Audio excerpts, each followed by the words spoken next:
కర్నూలు జిల్లా కాంగ్రెస్ కమిటీ అధ్యక్షుడిగా కుమార్ క్రాంతి నాయుడు బాధ్యతలు చేపట్టారు. జిల్లాలో అనేక మంది సీనియర్ నాయకులు ఉన్నప్పటికీ అధిష్టానం తనపై నమ్మకం ఉంచి ఈ బాధ్యత అప్పగించినందున ఆయన ధన్యవాదాలు తెలిపారు. ఇది తనకు దక్కిన గౌరవంగా భావిస్తున్నానని, సీనియర్ల అనుభవాన్ని, యువత ఉత్సాహాన్ని కలుపుకొని పార్టీ బలోపేతానికి కృషి చేస్తానని చెప్పారు. సోనియా గాంధీ తెలంగాణ ఇచ్చినందున ఏపీలో కాంగ్రెస్ కనుమరుగైందని ప్రజలు అనుకుంటున్నారన్న ప్రశ్నకు బదిలిస్తున్న కుమార్ క్రాంతి నాయుడుతో ప్రతినిధి కుమారస్వామి ఫేస్ టు ఫేస్. జిల్లా అధ్యక్షుని పదవిగా ఈరోజు ప్రమాణ స్వీకారం చేసిన క్రాంతి కుమార్ మన దగ్గర ఉన్నారు. అయితే ప్రస్తుతం ఆయనతో వివరాలు తెలుసుకుందాం. అన్న, ఈ ప్రమాణ స్వీకారం చేసినాక మీకు ఎలా అనిపిస్తుంది? యాక్చువల్లీ ఇక్కడ ప్రస్తుతం కాంగ్రెస్ పార్టీ చాలా ఇబ్బందుల్లో ఉందని చెప్పేసి చాలా మంది అనుకుంటున్నారు, కానీ అలా లేదు. కాంగ్రెస్ పార్టీ పునర్వైభవంకి ఇది ఒక మంచి అవకాశం.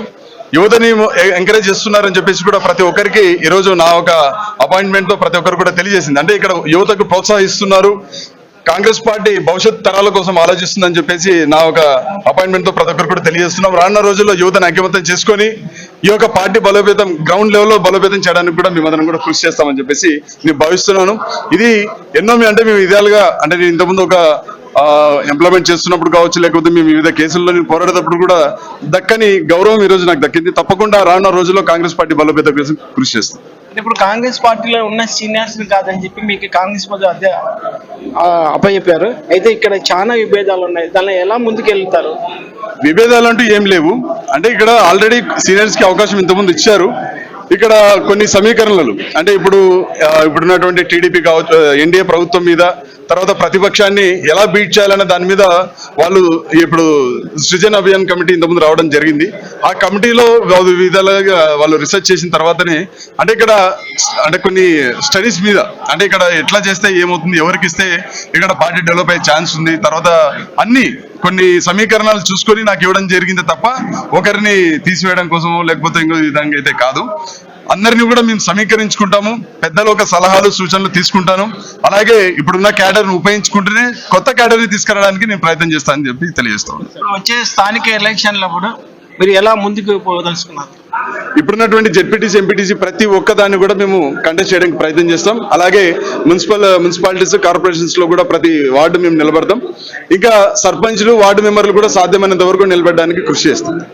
ఇప్పుడు రాష్ట్రాన్ని విడగొట్టిందని చెప్పి చాలా మందికి ప్రచారం చేస్తున్నారు. ఆ మూవ్మెంట్ లో ఇప్పుడున్న మూవ్మెంట్ లో మీరు కొత్తగా వచ్చారు, ఎలా ముందుకెళ్ళి ఎలా కాంగ్రెస్ పార్టీని నిలబెట్టాలని ఏ ధ్యేయంతో మీరు వస్తున్నారు?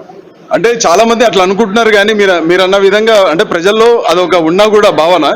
కానీ అన్ని పార్టీలు కలిసి ఆ రోజు మద్దతు ఇచ్చే ఆ రోజు 2014లో నూతన అంటే తెలంగాణని ఇవ్వడం జరిగిందే తప్ప కేవలం కాంగ్రెస్ పార్టీ డెసిషన్ ఒకటే కాదు అది. దానికి అన్ని పార్టీలు ఇప్పుడున్నటువంటి బీజేపీతో సహా ప్రతి ఒక్కరు కూడా ఆ రోజు తెలంగాణ ఏర్పాటుకి సహకరించిన వాళ్ళు. ఏమంటే ఆ రోజు గవర్నమెంట్ లో మేము ఉన్నాం, ప్రధానంగా మేము ఉన్నాం కాబట్టి చేసింది కాంగ్రెస్ పార్టీ అని అంటున్నారు. కానీ ఈ రోజు మనం చూడొచ్చు తెలంగాణ ఎలా అభివృద్ధి చెందింది, ఎలా వెళ్తుంది. ఇక్కడ కూడా ఆంధ్రప్రదేశ్ కూడా ఎక్కడ కూడా తగ్గుకోకుండా ఇప్పుడు కూడా మనం కూడా అభివృద్ధి పదంలో ఉన్నాం. విడిపోవడం వల్ల మనకైతే నష్టం ఏం లేదని ప్రజలకు కూడా అర్థమైంది.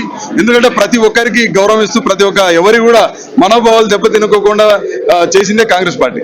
కొన్ని ఇబ్బందులు జరిగినా కూడా ఈ రోజు అందరం అన్నతమ్ములుగా సంతోషంగా ఉన్నాం. భవిష్యత్తు గురించి ఆలోచన చేయండి. ఈరోజు ఎన్నో ఇబ్బందుల్లో ఉన్నాం, ప్రతి ఒక్క విషయంలో ఈ రోజు ఇబ్బంది పడే పరిస్థితి మనం చూస్తా ఉన్నాం.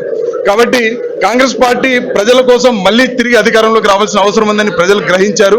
అదేవిధంగా ఇప్పుడు కూడా మా గురించి కూడా ఆలోచన చేస్తా ఉన్నారు. కాబట్టి తప్పకుండా రానున్న రోజుల్లో భవిష్యత్ తరం మాదే, భవిష్యత్తులో 2029 ఎలక్షన్లు మాదే అని చెప్పేసి కూడా మీకు తెలియజేస్తాం.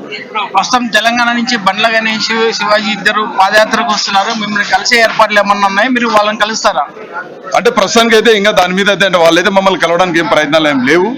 మేము కూడా అంటే ఇప్పుడు వాళ్ళు క్లియర్ గా అంటే వాళ్ళు ఒక మోటివ్ తో ఉన్నారు. వాళ్ళేమి మళ్ళీ సొసైటీ కోసమో లేకపోతే ఇది కోసమో వాళ్ళు ఏం చేయట్లేదు. ఒక వ్యక్తి కోసము వాళ్ళ వ్యక్తి అభిమానం చేస్తున్నారు. కానీ అదే పోరాటం వాళ్ళు చేయాల్సింది ఈ యొక్క ప్రాంతంలో అభివృద్ధి కోసం చేయమను, నీళ్ళ కోసం చేయమను, పెట్టుబడుల కోసం చేయమను మేమే వెళ్ళి కలుస్తాం. ఒక వ్యక్తి కోసమో లేకపోతే వాళ్ళ స్వలాభం కోసమో చేసే యాత్రలకు దీనికి మనం వెళ్లాల్సిన అవసరం లేదనుకుంటున్నాం. అయితే ప్రస్తుతమైతే 8 నెలలుగా జిల్లా అధ్యక్ష పదవి ఖాళీగా ఉన్నారు. ఎట్టకేలకి ఈ రోజు ప్రమాణ స్వీకారం చేసిన క్రాంతి. అయితే జెడ్టీవీ బి కుమార్, కర్నూలు.